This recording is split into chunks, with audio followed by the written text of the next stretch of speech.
મિત્રો, રેવન્યુ તલાટીની ભરતી આવી ગઈ છે, તેના ફોર્મ પણ ભરાઈ ગયા છે અને રેવન્યુ તલાટીનો સિલેબસ પણ બહાર પાડવામાં આવ્યો છે. તો સિલેબસ અગત્યનો છે, ખૂબ જ મહત્ત્વનો છે.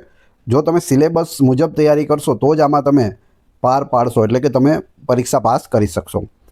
તમને એવું લાગશે કે આ ક્લાસ 3 એટલે કે રેવન્યુ તલાટીનો સિલેબસ છે કે જીપીએસસીનો છે, પરંતુ જોવું જરૂરી છે. પછી પાછળથી પછતાવા કરતાં પહેલાં જ આપણે સિલેબસ જોઈ અને સિલેબસ મુજબ તૈયારી કરશું તો સફળતા અવશ્ય મળશે. જોઈએ જાહેરાત ક્રમાંક 301/2025-26, પોસ્ટનું નામ રેવન્યુ તલાટી ક્લાસ 3. કુલ જગ્યાઓ કેટલી છે? 2389 જગ્યાઓ માટે આપણે લડવાનું છે. ઓજસ ઉપર આની અરજી કરવામાં આવી હતી. ફી જનરલ માટે 500 અને અનામત કેટેગરી માટે 400 રૂપિયા હતી. પગાર ધોરણની વાત કરીએ તો આમાં 26,000 દર મહિને પગાર પહેલાં 5 વર્ષ માટે અને પછી 7મા પગાર પંચ મુજબ મળવાપાત્ર છે. ગ્રેડ પે છે તે 1900નો લાગુ પડે છે. હવે આપણે જોઈએ પ્રિલિમ પરીક્ષા પદ્ધતિ અને આના પછી આપણે સિલેબસ પણ જોઈશું. પદ્ધતિ જોઈ લઈએ તો ગુણ 200 ગુણ, પ્રશ્નો પણ 200. એક પ્રશ્ન 1 માર્ક્સનો છે. સમયગાળો અહીં તમને 3 કલાક આપવામાં આવે છે. 200 પ્રશ્નો માટે કેટલી કલાક મળે છે? 3 કલાક. OMR આધારિત ઓબ્જેક્ટિવ પરીક્ષા હશે, પ્રિલિમ પરીક્ષા, એટલે કે MCQ હશે. નકારાત્મક માર્કિંગ છે તો જવાબ આવશે હા. ખોટા જવાબના -0.25. અનએટેમ્પ્ટ પ્રશ્ન એટલે કે ખાલી મૂકી દીધો હોય તો પણ -0.25. બહુવિધ જવાબો એટલે એકની જગ્યાએ 2 ટીક કરી દીધા હોય તો પણ -0.25. એથી સારું છે કે આપણે ઈ ટીક કરી દઈએ. ઈ ટીક કરવો જરૂરી છે. ખાલી મૂકશો તો પણ કપાશે અને ડબલ કરેલા હશે જવાબ ટીક તો પણ કટ થશે. તો માઇનસ ખૂબ જ અગત્યનું છે, યાદ રાખવું. જેણે પણ પોલીસની ભરતીમાં માઇનસ યાદ રાખ્યા હશે અને ઓછા ટીક કર્યા હશે, જેટલા આવડતા એટલા, એ લોકો બધા સિલેક્ટ થઈ જશે. સિલેબસની વાત કરીએ તો પ્રાથમિક પરીક્ષા છે પ્રથમ, પ્રિલિમ પરીક્ષા, પછી મુખ્ય પરીક્ષા વિશે પણ આપણે વાત કરીશું. પ્રાથમિક પરીક્ષા MCQ આધારિત લેવામાં આવશે. માર્ક્સ 200, 3 કલાકનો સમય મળે છે. સબ્જેક્ટ ગુજરાતી 20 માર્ક્સનું પૂછાશે, English 20 marks, polity, public administration અને ઇકોનોમિક છે તે 30 માર્ક્સનું, હિસ્ટ્રી, જિયોગ્રાફી, કલ્ચર, હેરિટેજ એ 30 માર્ક્સનું, environment, science and information technology 30 marks, current affairs પણ 30 માર્ક્સનું પૂછવામાં આવશે, ખૂબ જ અગત્યનું છે. મેથ્સ અને રિઝનિંગ 40 માર્ક્સનું પૂછવામાં આવશે. Total marks 200. સમય તમને 3 કલાકનો આપવામાં આવશે. હવે આમાં પાસ થવા માટે 40% ગુણ લઈ આવવા જરૂરી છે. 40% એટલે ઓછામાં ઓછા 80 માર્ક તમારે આવવા જોઈએ, તો તમે આમાં પાસ ગણાવ. હવે 80 માર્ક્સ આવી ગયા તો શું તમે મેન પરીક્ષા આપી શકો? તો જવાબ આવશે ના. કેમ? તો કે મુખ્ય પરીક્ષા માટે મેરિટના આધારે કુલ જગ્યાના 5 ગણા બોલાવવામાં આવશે. એટલે ઉપરથી મેરિટ ગણાતું આવે કે ભાઈ 120, 150, 130 જે રીતે છે, નીચે નીચે આવતા 90 અટકી જાય તો આ 80 વાળાને પરીક્ષા આપવાની થતી નથી. તો જેટલા બને એટલા વધારે માર્ક્સ આમાં તમારે લઈ આવવાના થશે. એવું નથી કે ખાલી પ્રિલિમમાં તમે 40% લઈ આવ્યા એટલે મુખ્ય આપવાની છે. 5 ગણાને બોલાવવામાં આવશે. પ્રિલિમ્સ પરીક્ષા માટે ગુજરાત ગૌણ સેવા પસંદગી મંડળ દ્વારા અભ્યાસક્રમ છે તે વિગતવાર આપવામાં આવ્યો છે, તે આપણે જોઈએ. તમે જોઈ શકો, ઓફિશિયલ નોટિફિકેશન છે. તો ગુજરાતીમાં આપણે વાત કરીએ તો 20 ગુણનું ગુજરાતી પૂછાય છે. તેમાં કયા કયા મુદ્દા આવરી લેવામાં આવેલા છે? 20 ગુણ ગુજરાતી. રૂઢિપ્રયોગનો અર્થ, કહેવતોનો અર્થ, સમાસ વિગ્રહ કરી તેની ઓળખ, છંદ, અલંકાર, શબ્દ સમૂહ માટે એક શબ્દ, જોડણી શુદ્ધિ, લેખન શુદ્ધિ, ભાષા શુદ્ધિ, સંધિ જોડો કે છોડો, આ બધા મુદ્દાઓ છે.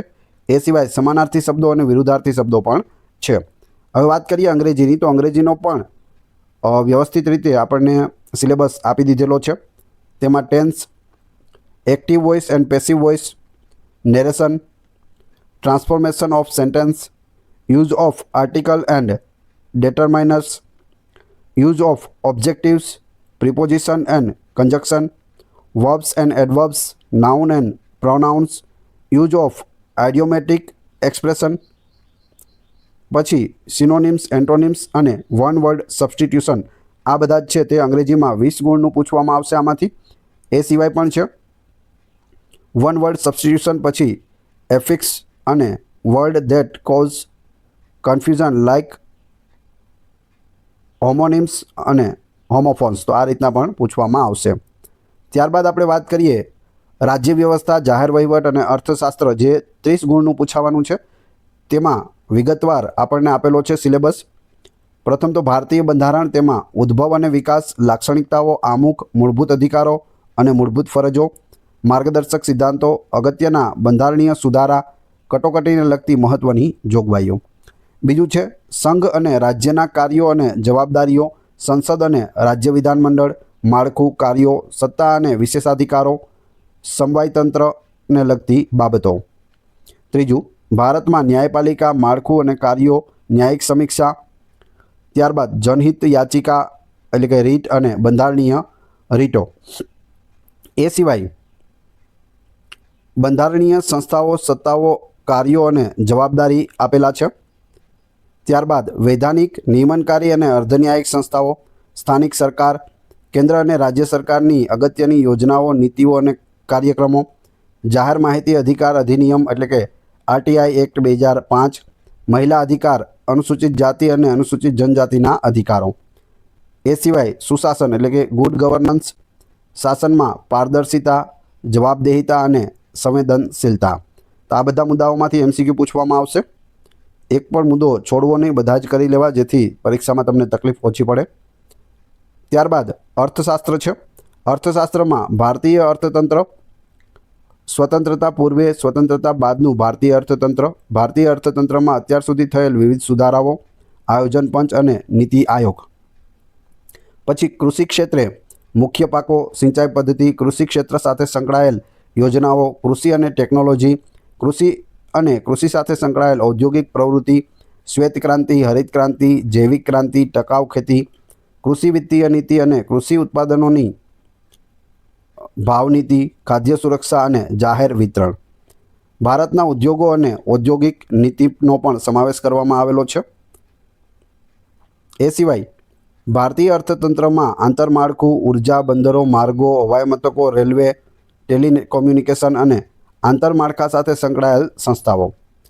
પછી પાંચમો પોઈન્ટ છે ભારતીય જાહેર વિત્ત વ્યવસ્થા, ભારતીય કર પદ્ધતિ, જાહેર ખર્ચ, જાહેર દેવું, ભારતીય અર્થતંત્રમાં ખાદ્ય અને સહાય, તાજેતરના રાજકોષીય અને નાણાકીય નીતિઓના મુદ્દાઓ, આરબીઆઈ એટલે કે રિઝર્વ બેંક ઓફ ઇન્ડિયા અને તેનું કાર્યક્ષેત્ર અને તેની નીતિઓ. તો આ બધી જ બાબતોનો સમાવેશ કરેલો છે, એટલે જ આપણે થંબનેલ તમે જોઈને જ સમજી ગયા હશે. એ સિવાય હજી આગળ પણ મેન છે, મુખ્ય પરીક્ષાનું પણ ખૂબ જ અગત્યનું રહેશે.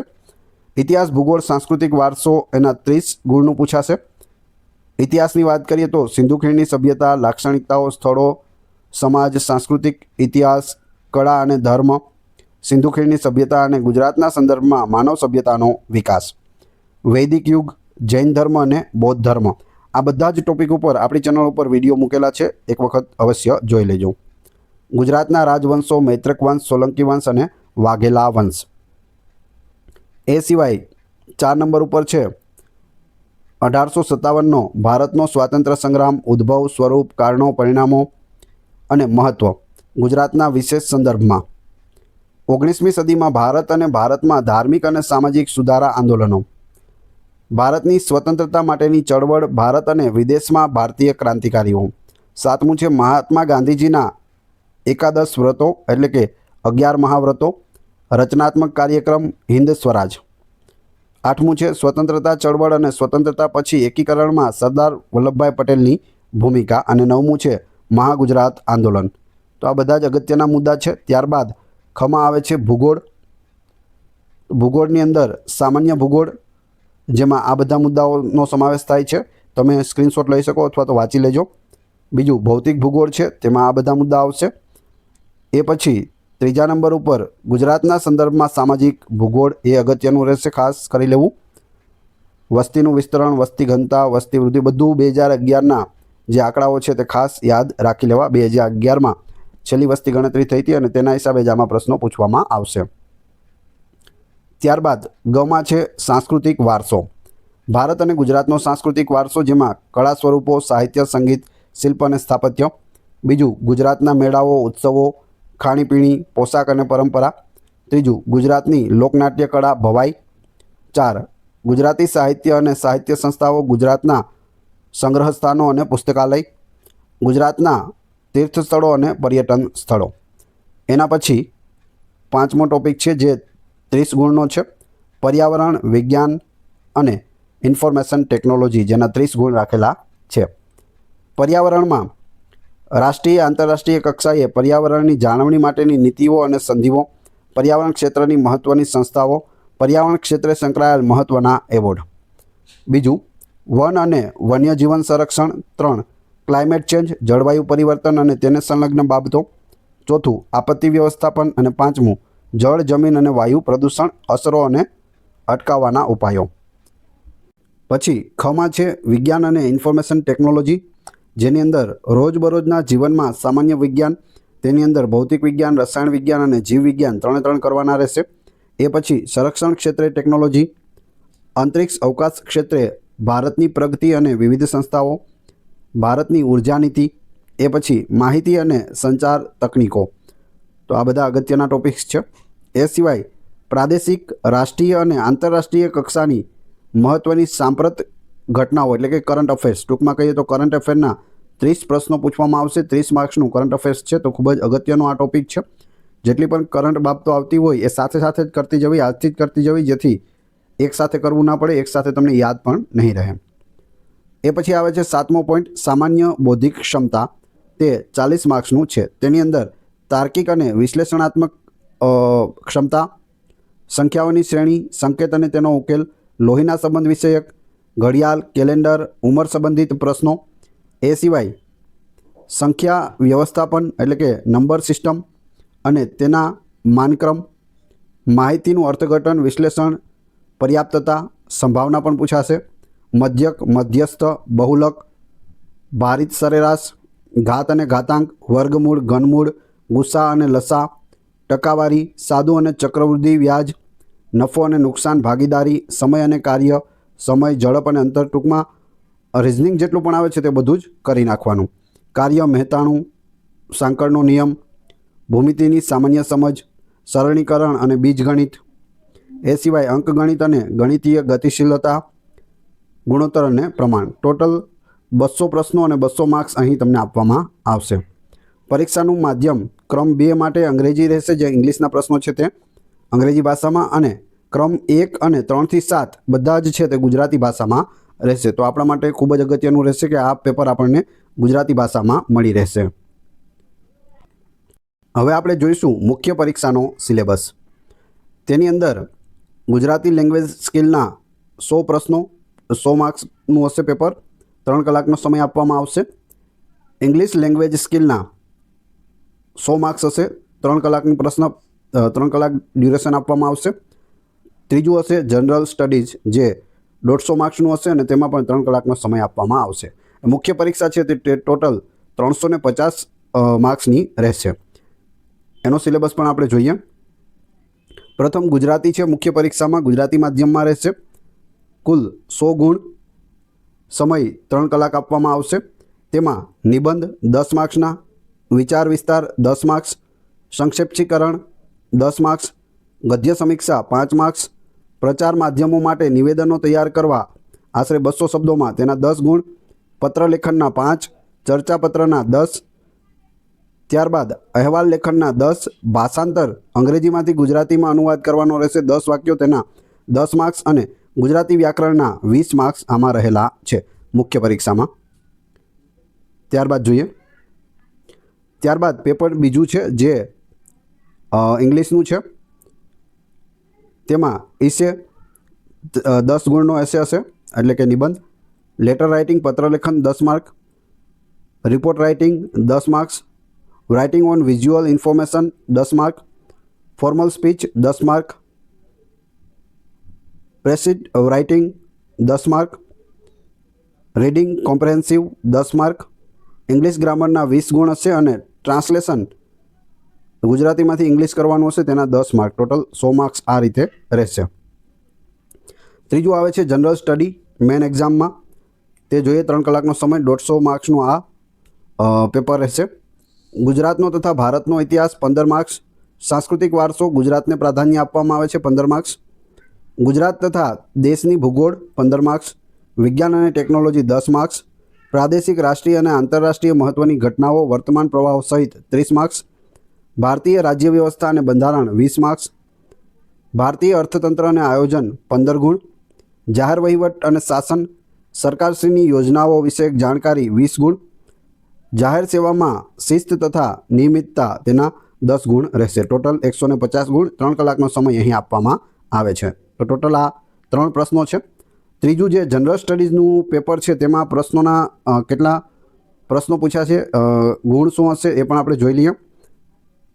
તો 1 માર્ક્સવાળા 10 પ્રશ્નો પૂછવામાં આવશે એના 10 ગુણ, 2 માર્ક્સવાળા પણ 10 પ્રશ્નો પૂછવામાં આવશે એના 20 ગુણ થશે, 3 માર્ક્સવાળા 30 પ્રશ્નો પૂછવામાં આવશે જે 90 ગુણ થશે, 5 માર્ક્સવાળા 6 પ્રશ્નો પૂછવામાં આવશે જે 30 ગુણના હશે. તો અહીં 56 પ્રશ્નો પૂછવામાં આવશે ફક્ત અને 150 આના ગુણ થશે. 56 પ્રશ્નો 150 ગુણ. તો આ રીતે છે એ પણ યાદ રાખજો. હવે તલાટીની ભરતીમાં 5 નવા નિયમો આવ્યા છે આ વખતે, એ પણ એક નજર મારી લઈએ એટલે તમને ખ્યાલ આવે ગઈ ભરતીમાં આ ભરતીમાં શું ફેરફાર છે. લાયકાત 12 પાસ પહેલાં હતી, હવે શું છે ગ્રેજ્યુએશન કરી દીધું છે તલાટીની ભરતી માટે. અત્યાર સુધી જેટલી પણ ભરતી થઈ બધી 12 પાસ ઉપર હતી, આ વર્ષેથી હવે ગ્રેજ્યુએશન ઉપર થશે. પરીક્ષા ફી પરત મળશે જો પ્રિલિમ પરીક્ષામાં 40% ગુણ આવશે તો. એમાં પણ અહીં કાતર મૂકી દેવામાં આવી છે. પહેલાં શું હતું કે તમને પરીક્ષા ફી છે તમે ખાલી હાજર રહેતા તો મળી જતી હતી, પરંતુ હવે હાજર રહેવાથી કે પરીક્ષા આપવાથી નહીં મળે, ઓછામાં ઓછા 40 ગુણ આવવા જોઈએ તો તમને પરીક્ષા ફી પરત મળશે. ત્રીજું છે પરીક્ષા પદ્ધતિમાં ફેરફાર. પહેલાં MCQ વાળી એક જ પરીક્ષા હતી, જે MCQ બેઝ એક જ પરીક્ષા લેવામાં આવતી અને ડાયરેક્ટ તલાટીની ભરતી થતી હતી. હવે પ્રિલિમ પરીક્ષા MCQ બેઝ, એ પછી મુખ્ય પરીક્ષા વર્ણનાત્મક પણ આવે છે. એટલે ક્લાસ 3ની ભરતી છે, પરંતુ આ લોકોએ જે સિલેબસ આપ્યો છે તે GPSC લેવલના આપી દીધો છે. વયમર્યાદામાં ફેરફાર કરવામાં આવ્યો છે. તો લઘુત્તમ વયમર્યાદા અહીં ઉમેરવામાં આવી છે 20 વર્ષ, મહત્તમ 35 વર્ષ, અનામત કેટેગરીને 5 વર્ષની છૂટછાટ અને તમામ મહિલાઓને 5 વર્ષની છૂટછાટ છે તે મળે છે. પેપર સ્ટાઇલમાં ફેરફાર કરવામાં આવ્યો છે. પ્રિલિમ પરીક્ષા છે તે 200 ગુણની રાખવામાં આવી છે અને મુખ્ય પરીક્ષા છે તે 350 ગુણની રાખવામાં આવી છે. તો આ મોટા 5 ફેરફારો છે તે થયેલા છે. મિત્રો, વિડીયો પસંદ આવ્યો હોય, વિડીયો સારો લાગી રહ્યો હોય અને ઉપયોગી હોય તો તમારા બધા મિત્રો સાથે એક વખત વિડીયો શેર અવશ્ય કરી દેજો. ચેનલ ઉપર નવા હોય તો ચેનલને સબસ્ક્રાઈબ કરવાનું ના ભૂલશો, જેથી આગળ પણ તમને સારા સારા વિડીયો મળતા રહે. એ સિવાય લાઇક કરવાનું ના ભૂલશો અને તમારા કોઈ પણ પ્રશ્નો હોય તો કમેન્ટ બોક્સમાં જણાવી દેજો. આશા રાખું છું આપને વિડીયો ખૂબ જ પસંદ આવ્યો હશે. મળીએ છીએ નવા વિડીયોમાં. ધન્યવાદ.